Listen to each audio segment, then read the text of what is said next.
लोकनिर्णय महाराष्ट्राचा.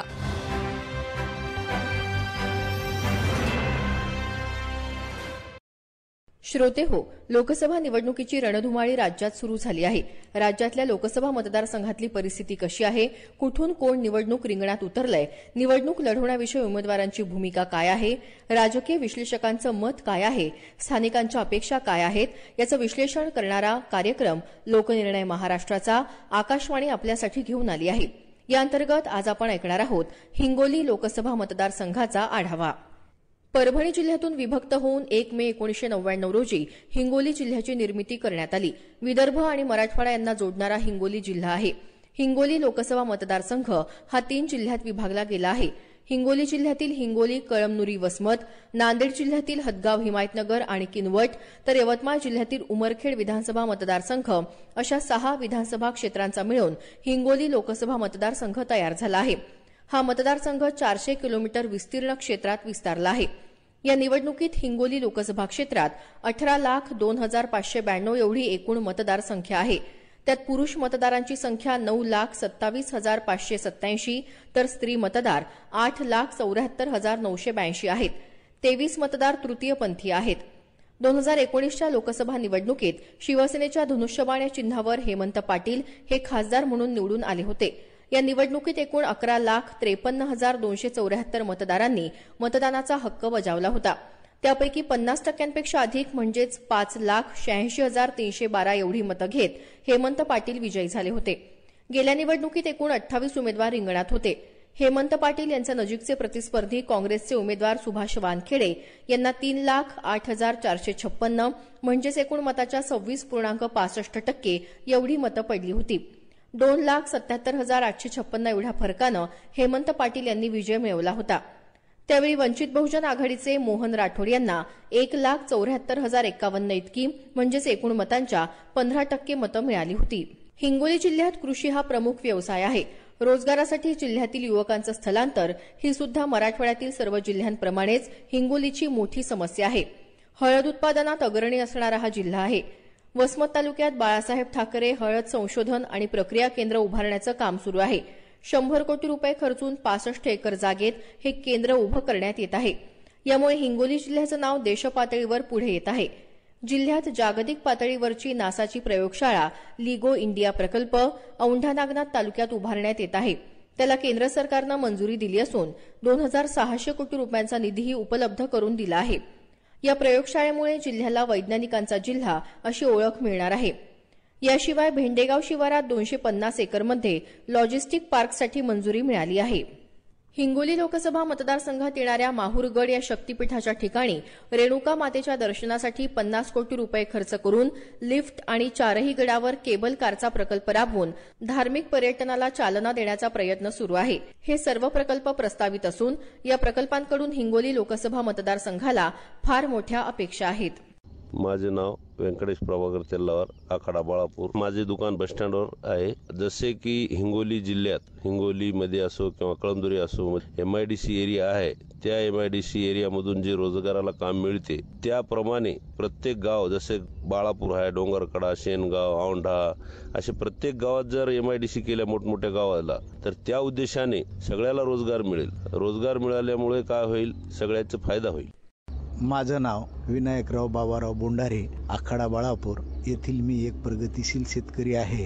आणि शेतीच्या समस्या जे आहेत ते मी तुम्हाला सांगतो. आता तर आम्हाला 24 तास तर वीज नाहीच, 12 तास तर द्या पाहिजे शेतकऱ्याला दिवसाचे. खताचे दर कुठं पोहोचलेत. आमच्या शेतीचा काय विचार, सोयाबीनचा विचार नाही, गव्हाचा नाही. गहू जेव्हा शेतकऱ्याकडे नव्हते त्यावेळेस 3,000 रुपये भेटणं गेला. आज शेतकऱ्याकडे तर 2,000 रुपये विकणं झाला. त्याच्यावर निसर्ग कोपला. कालचा पाऊस झाल्यामुळे ते गहू पांढरा झाला तर व्यापारी तर घ्यायला तयार नाहीत. लोकप्रतिनिधी लक्ष देत नाही त्याच्यावर. हिंगोली जिल्ह्याचे आता कोणते नवीन जे खासदार होतील त्यांनी तरी लक्ष घालावं. सिंचनाचा प्रश्न आहे, शेतकऱ्याला पाणी, वीज हेच अपेक्षा आहेत. माझे नाव सुनील दामोदर कांडलकर, आखाडा बाळापूर येथील हिंगोली जिल्ह्यातील मी आहे. माझं आडत दुकान आखाडा बाळापूर येथे आहे. मला एवढं सांगायचं आहे की जे GST मध्ये जे जटिलता आहेत त्याला थोडंसं सुलभ करावं. हे जे की ग्रामीण भागातील व्यापारी असो काही असो तेवढा परिपक्व शिक्षणाने वगैरे नसतो, त्याचे फायदे यांना होत नाहीत.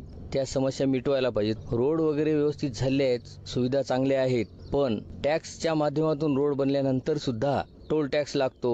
ह्या समस्या सुद्धा सतवतात.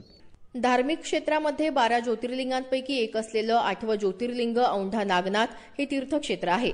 याशिवाय भागवत धर्माची पताका सर्वत्र पोहोचवणारे संत नामदेव महाराज यांचं जन्मस्थळ असलेलं नरसी नामदेव, यामुळे हिंगोली जिल्ह्याची ओळख सर्वदूर पसरली आहे.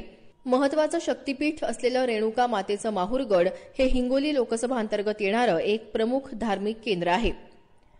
लोकसभा मतदारसंघ अस्तित्वात आल्यानंतर 1977च्या निवडणुकीत जनता पक्षाच्या चंद्रकांत पाटील यांनी विजय मिळवला होता.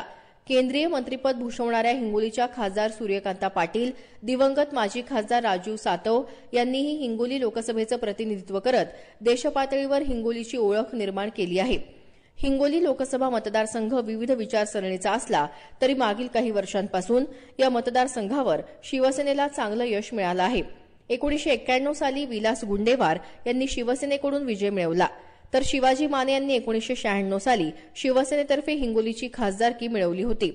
1998च्या निवडणुकीत काँग्रेसतर्फे सूर्यकांता पाटील विजयी झाल्या, तर 1999 साली पुन्हा शिवसेनेच्या तिकिटावर शिवाजी माने निवडून आले. 2004 साली राष्ट्रवादी काँग्रेसच्या चिन्हावर सूर्यकांता पाटील पुन्हा निवडून आल्या आणि केंद्रात मंत्रिपदही मिळवलं.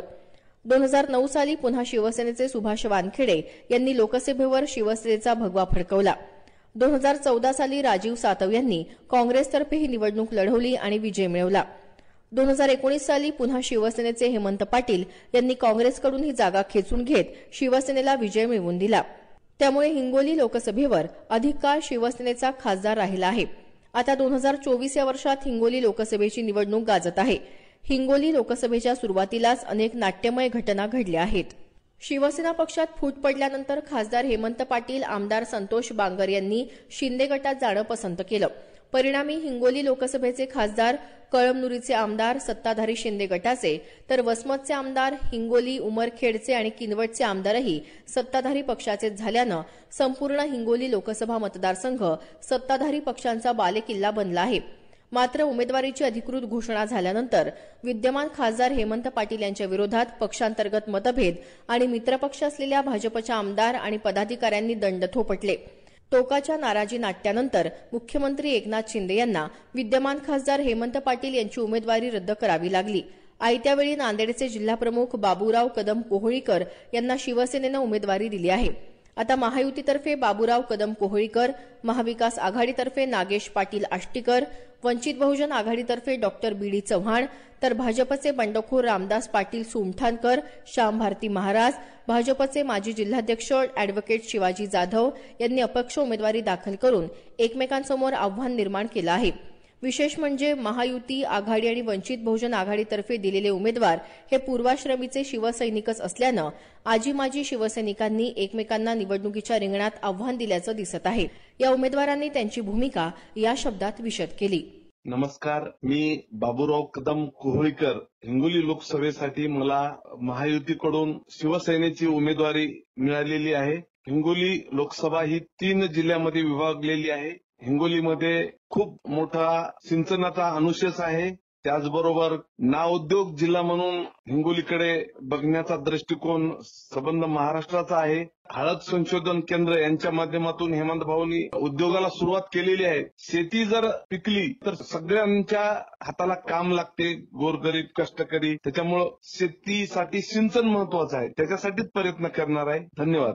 भाजपचे बंडखोर तथा अपक्ष उमेदवार रामदास पाटील सुमठणकर म्हणाले, नमस्कार. या हिंगोली लोकसभा क्षेत्राला प्रत्येक राज्यकर्त्यांनी महाविकास जिल्हा, उद्योग जिल्हा, बेरोजगारांचा जिल्हा, मजुरांचा जिल्हा म्हणून असं फक्त याच्यावरतीच यांनी इतर राजकारण केलेलं आहे. हिंगोलीमध्ये मी पूर्ण वेळ स्थायिक आहे. या भूमीचं काहीतरी देणं लागतंय. त्यामुळं या ठिकाणी मोठे इन्फ्रास्ट्रक्चर प्रोजेक्ट असतील, केंद्र शासनाचे प्रोजेक्ट असतील, राज्य शासनाचे प्रोजेक्ट असतील, पायाभूत संसाधन उभारणे असेल किंवा मग किनवट सारख्या भागात वनौषधी प्रकल्प असेल, 3 मोठे डॅम आहेत त्यांची वितरण क्षमता ती वाढवणे आणि हायली एरिया ही इरिगेटेड खाली आणणे. त्याचबरोबर पर्यटनाला मोठी संधी आहे. या ठिकाणी संत नामदेवाची जन्मभूमी आहे.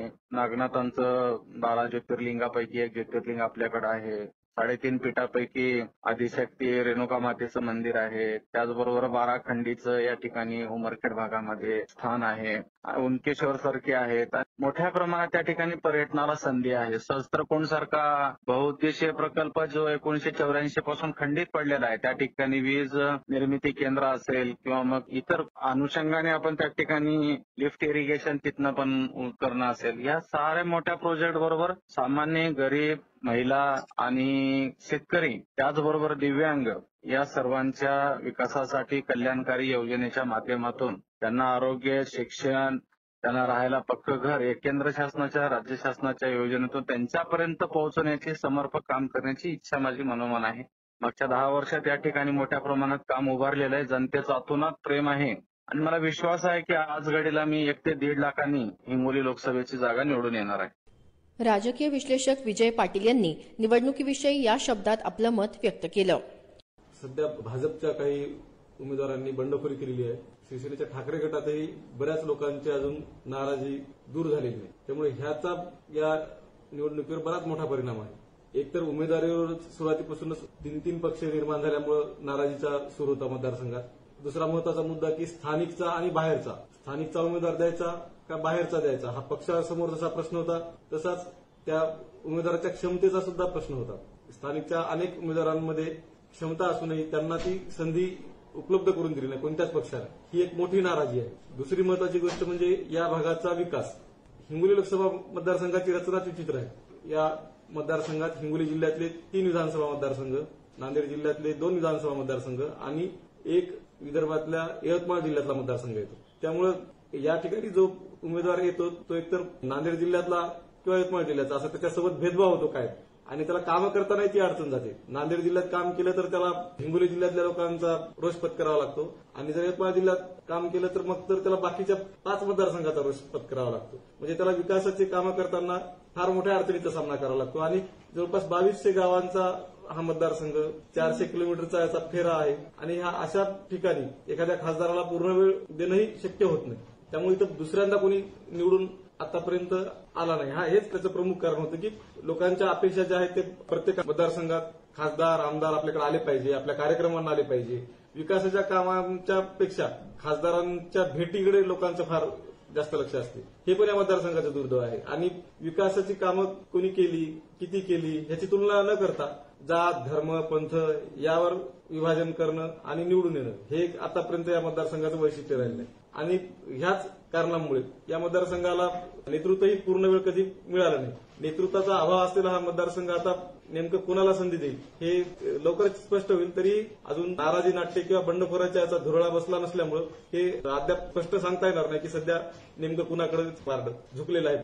हिंगोली लोकसभा मतदारसंघातून 1 वेळ जनता पक्ष, 5 वेळा भारतीय राष्ट्रीय काँग्रेस, 5 वेळा शिवसेना आणि एका वेळी राष्ट्रवादी काँग्रेस पक्षाला यश मिळालं आहे. 2019च्या निवडणुकीत हिंगोली जिल्ह्यात 66.76% मतदान झालं होतं. या निवडणुकीत मतदानाची टक्केवारी वाढावी यासाठी प्रशासनाकडून मतदार जागृती संदर्भात विविध उपक्रम राबवले जात आहेत. लोकनिर्णय महाराष्ट्राचा अंतर्गत आताच आपण हिंगोली लोकसभा मतदारसंघाचा आढावा ऐकलात. लेखन रमेश कदम, निवेदन वैभवी जोशी. हा कार्यक्रम आकाशवाणी छत्रपती संभाजीनगरच्या प्रादेशिक वृत्त विभागानं सादर केला. आकाशवाणी मराठी बातम्या या पॉडकास्ट चॅनलसह आकाशवाणीच्या विविध प्रादेशिक वृत्त विभागाच्या सोशल मीडिया आणि युट्यूबवरही हा कार्यक्रम ऐकता येईल. तेव्हा ऐकायला विसरू नका. लोकनिर्णय महाराष्ट्राचा संध्याकाळी 7:15 ते 7:30 वाजेदरम्यान. नमस्कार.